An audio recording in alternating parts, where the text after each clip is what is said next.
We had a lot of really good momentum with the 4-rotor A90 Supra, but the project kind of got put on hold. So I want to explain to you guys and let you know kind of what's going on, because more important than ever, we are trying to get this car ready for the LZ World Tour stop number 1. May 12th and 13th at E-Town. All the homies are going to be there. Link is in the description if you haven't gotten your tickets already. You better do that now. But I want to have this car there because my dream is to hear this thing echoing inside that stadium. It's going to be sick. It might not be the most competitive thing, but that's kind of the target date for completion. Today's going to be a big step in regards to testing this car, and it's very important now more than ever because I'm going to be gone for 3 weeks leading up to the event. So I want to do as much as I can in this next week or two before I'm on the road and the car gets retorn to get its final fit finish. The first thing to address was just a little bit of rubbing issues. As with any new chassis, you find little things that cause interference or need clearancing. In particular, on this chassis, there's a lip where this kind of pinch weld continues down, very similar to an S chassis, and it was just grabbing the tire at full lock. Wise Fab, the car has a lot of angle, so naturally it's gonna grab. Got that hammered in, got a new tire on it, so when we go test, we'll be able to look at it, say, okay, no more tire getting ripped, car good to go. Now on the rear of the car, we have another rubbing issue, but it's a little bit more complicated to address, and I'll show you why. So we've cut pretty much as we humanly can to clearance for maximum suspension travel without getting into an area that would be visible because of where the Street Hunter kit lies and where the gas cap is. Looking underneath here, obviously it looks like a lot of travel, but when this car's on the ground, it actually doesn't have as much travel as you'd think. And we were getting some rub marks on the wheel that were kind of like putting a crease in the tire. Now the way to go about this, you take out the shock and then you can see the full suspension travel up and down to figure out what's gonna hit first. And it wasn't hitting up here by the gas door, which is what I was nervous about. It was actually hitting a little section in front and in back. So a little bit of shaving there hopefully will do the trick, because if we need to essentially mold this, delete the gas door, and then move the gas door up here and do like a radium dry brake, it's gonna add a lot more complexity to the build, but it's way more important to figure that out now than down the road. That way when we paint the interior, we're not cutting things up and having to repaint them. So hopefully this will give enough travel to make the car perform well. I do kind of care more about this car looking good than driving good, so hopefully it's enough, because racing the car is not an option. This side, it was an issue as well. Not terrible, but still definitely present. The biggest problem though with this car, which is a very big problem as you guys have seen, is the oil pressure issues. I'm gonna explain and kind of unpack the problem to the best of my ability because it's kind of a rather peculiar one. So we have a CHIPS dry sump system on the car, and to my understanding, there are not a lot of people with this system. In fact, I may be the only one with this exact kit designed for a 4-rotor. With that being said, rotaries are notorious for having crazy oil pressure spikes, especially in a 4-rotor configuration, and I actually heard that first from PWR when I was trying to order oil coolers from them, and they were like, yo, you need some special because you're gonna be exploding oil coolers. I brushed it aside, sure enough, they were right. We've now exploded 3 oil coolers and the very same oil lines that we've run on like legit race cars. So we have a problem. The thing is though, the oil pressure that we're seeing at this sensor right here before it goes into the motor is nothing too crazy. Like we see maybe 130 PSI spikes when it's cold, when it's warm, maybe like 120.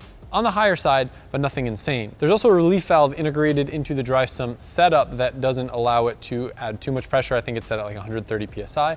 However, the hypothesis is that leading up before it goes into the engine, we are seeing some crazy oil pressure spikes that is resulting in blowing out oil filters, oil lines, oil coolers. And while I was away, Johan found 2 places that he could put new oil pressure sensors so we can monitor not only what's happening at the engine, but what's happening prior to the engine. Now in a non-driving state, right out of the oil pump, Johan was seeing around 140 PSI.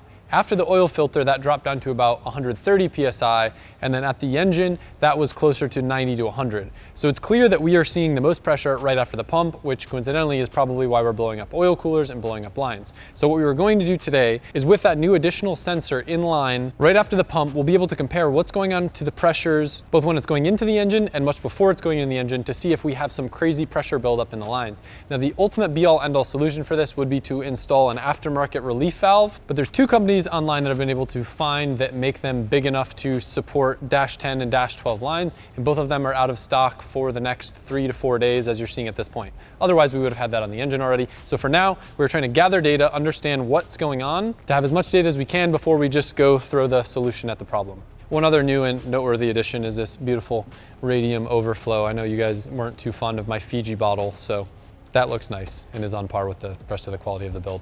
Fiji, not so much. Now, before we go testing, I wanted to take a quick dive into the giveaway Supra build. I promised you guys I would keep you updated, and Mike was able to film some stuff at the shop to see what was going on with it. And we'll dive into that now while the oil for the 4-rotor is heating up.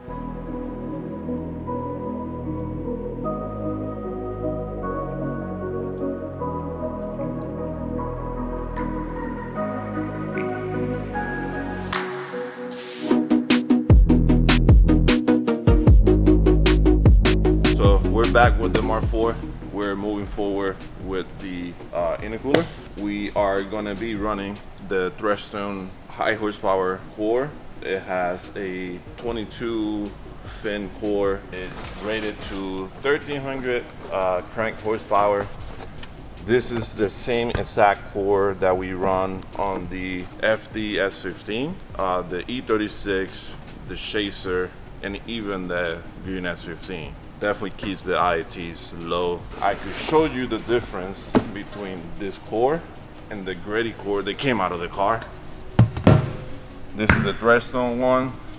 This is the gritty one that came with the car. It's a baby compared to this big. Like I said, it has 22 rows. Most competitors' cores have 18. It's a 4.5 inch wide unit, and it has already the end tanks with the nice couplers, ends to weld it on, and it fits really well on the Mark4, I believe. Mike, do you have the same? I think I used the same intercooler. Yep. And yeah, it fit like perfect. Yep, and it fits really nice in there. It's gonna be a simple install. I'll bend one bracket for the top. It'll go to this radiator support, or Mark4 has a weird... The bumper support. Yeah, bumper support thing. And on the bottom, there's threaded holes in the chassis. So it'll just be two brackets for the bottom as well that will be welded to the core, just like the Chaser. We could go ahead and after this is installed, we can move forward with the intercooler piping.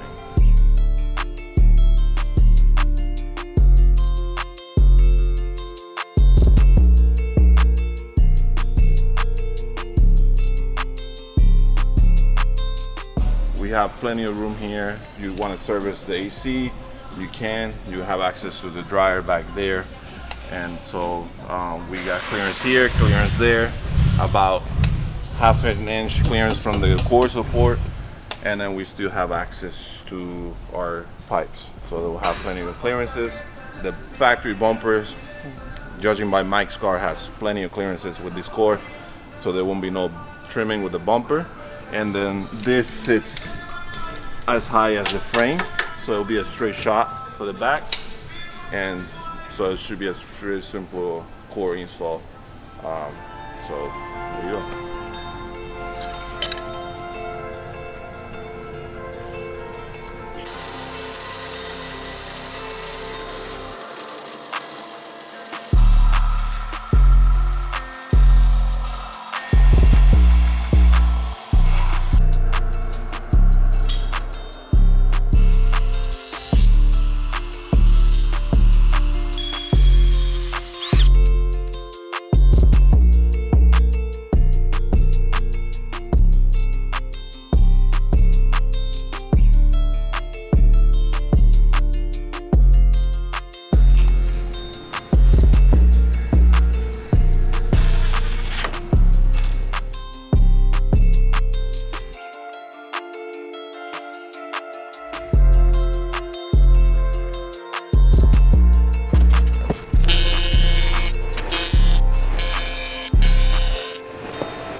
I've personally never seen this car go over like 120 PSI where the typical sensor is. This is the one that's right after the oil pump. Watch me just rev it. You'll see it go all the way to 160. That's a lot. Most coolers and lines are rated around like the 140 region, which explains a lot. The good thing is I was worried that it was going to be in like the 400s. 160 is a lot easier to manage than like 400 PSI.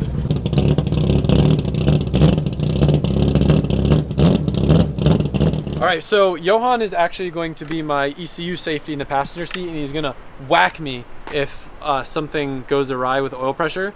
We're actually using a nitrous pressure sensor instead of an oil pressure sensor, just in case we're having crazy spikes that would max out an oil pressure sensor. These read to 1600 PSI, but I wasn't smart enough and didn't have a big enough brain to set a safety based around a nitrous pressure going too high. So for now, actually I could probably do that pretty easily, but it's more fun to have you ride in the car. Yeah. And just whack me. I don't like in drift cars running like ECU turnoffs if pressures get too high or too low, because if A, you don't have the window right, or B, you do have the window right, you could like go into a tree real easy if it kills power. And plus you set it up so that it will flash at us red if it's below or above a certain pressure, so it won't do anything to the engine, but at least it will let us know, hey, cut it out. Yep. So I have the loosest tire that has ever been on this car before. I've been running it on like crazy grippy 285s. This is a seat time tire. This is the 265 Nitto G2. I'm curious to see how the car is going to feel, because this is kind of like what I imagine I will drive this car on with my friends. So it'll be cool. It'll probably feel way faster now. Really? Oh yeah, because it's going to blow through the tires. Before, this thing was hooked up. Yeah. I think he's gonna like the other tires more. Yeah. I do like a lot of grip, but I also like not having to change my tires all the time.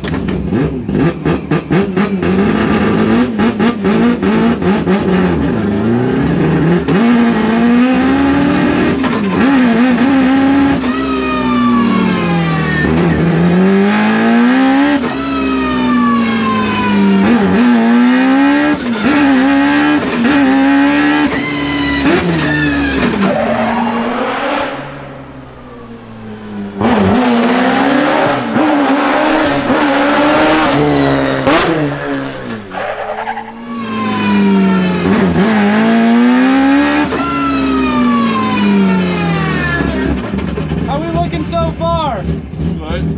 Yeah. It didn't flash red at all. Okay. That's good. The steering, something changed in the alignment because the steering wheel's not straight anymore. Really? Yeah. It could just be the tire, maybe. Difference in tires. It's so weird. I got used to driving the RTR. I'm like, where's all the power? Yeah.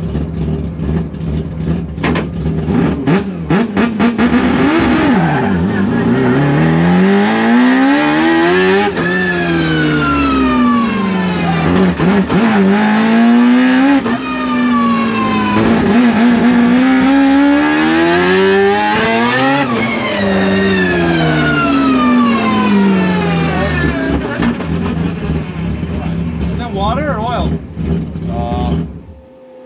I can't tell. Probably oil if I would have to take a guess. It smells like oil. That's seeping up through here. Let's get out.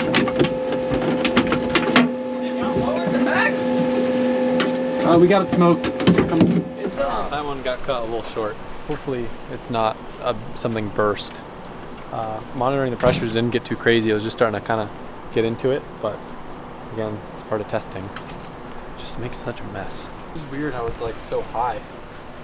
Yeah, I've never seen it spray like this. You ready? Yeah. Are you good? I forgot the dash in this is neck. Yeah, you're good. Oh, my toe again. God.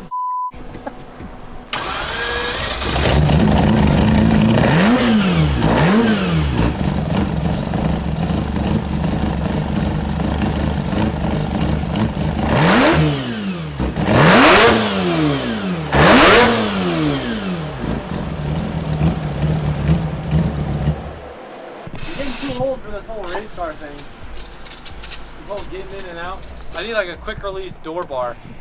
No, we'll just wheel out the engine stand every time you get out. I want a little slide. You just, No, it's just spritzing out. what? No. But it's not leaking around that, John. It's leaking around the. Yeah, both sides need to be sealed. That's the issue. I explained the problem with that, where that is. That brass bar goes all the way down to the ion, and there's like a NTP at the bottom, so that is that long, and then it comes through that hole on that cap. Ideally, I would put a AM fitting on the top of that, or make a cap that has an AM fitting. But I understand what you're saying. It's so that's kind of like acting like a bulkhead, but like not a sealed one. Right. Damn, so that little thing leaked all that oil. Well, I mean, it was just if spraying. we're fixing every single oil leak, Well, the good news is with the crazy pressures that we're seeing right now, we fix all the oil leaks at 180 psi. Then when we bring it back down to like 120, it should be like bulletproof, right? I'm trying to rationalize what we're doing right now is not pointless. That's how I feel right now. I feel It is fair though, right? yeah. You know, So we're gonna put a 2J in it. you pump a coolant pressure tester in a coolant system up to 60 psi, so that way when you have 30 psi, you never have a leak. Is there a way for us to do that with the car off on the lift, but Like send 160 psi to. Actually, don't people do that when they start a fresh motor?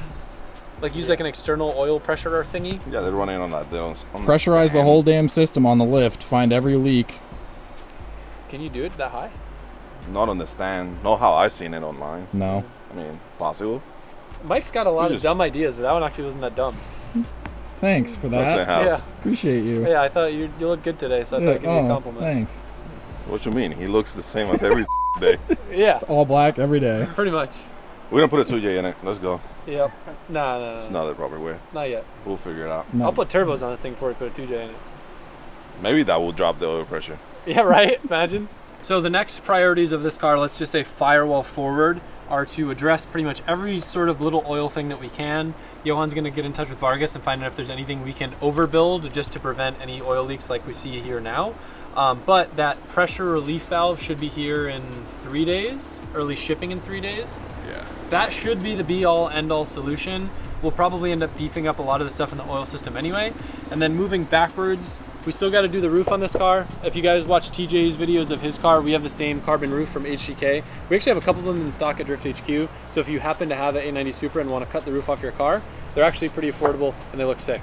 Once the roof's out, then we can paint the inside. Originally on this car, I was gonna do like a white accent color, but I grew to really like the gray wheels on it. So just to not lock myself into the white color scheme, we're just gonna color match everything. It'll look super race car, and the whole inside will be red. And then in the back, before the car gets painted, we'll need to fab up some sort of kind of covers for the whole rear end setup. But Johan has some pretty good ideas for some really nice looking plates that he can make. It'll seal off the cabin, oil system be dialed, and then hopefully this thing will be competitive enough because the World Tour event is, technically speaking, it's a competition. If you aren't familiar with our events, picture kind of what we do at the LZ Invitational was very similar to what we did in Ireland. We get a bunch of group of awesome drivers together. Some are celebrities, some are some of the best drivers in the world. We all go drive, have a bunch of fun. There's really no stakes. It's just to put on the best show for you guys, a bunch of crazy stuff. People that get knocked out come back and battle other people. We got Lamborghinis doing donuts on the track and Rudnick eating chicken wings and much, much more. So get your tickets linked in the description. And yeah, I was hoping to get some shreds for you guys today in this, but you know, part of the R&D is, wait, if you don't, let me Are we doing this again? Yeah, I'm trying to bring it back, but I forgot what I used to always say. The most important Yeah, on this, part. when it comes to R&D, we did a lot of R on this project, but we got a big D phase, and we're deep in the D, and we've got a lot more D to go. It's that little smile. Did the happiness part make the last vlog? Yeah, It did? I didn't see any comments about Yeah, it. tune in to Yeah. Out of Context Adam LZ. Oh, I gotta tell Johan the joke and see what he thinks about it. Okay. Johan, do you feel happiness right now? Happiness? Yeah. Do you feel happiness right now? I don't feel happiness, but Happiness. yeah, feliz. Huh. Feliz Navidad. Huh. He gets it. Okay, that's it. Thanks. Possible. Mike's got a lot of dumb ideas, but that one actually wasn't that dumb.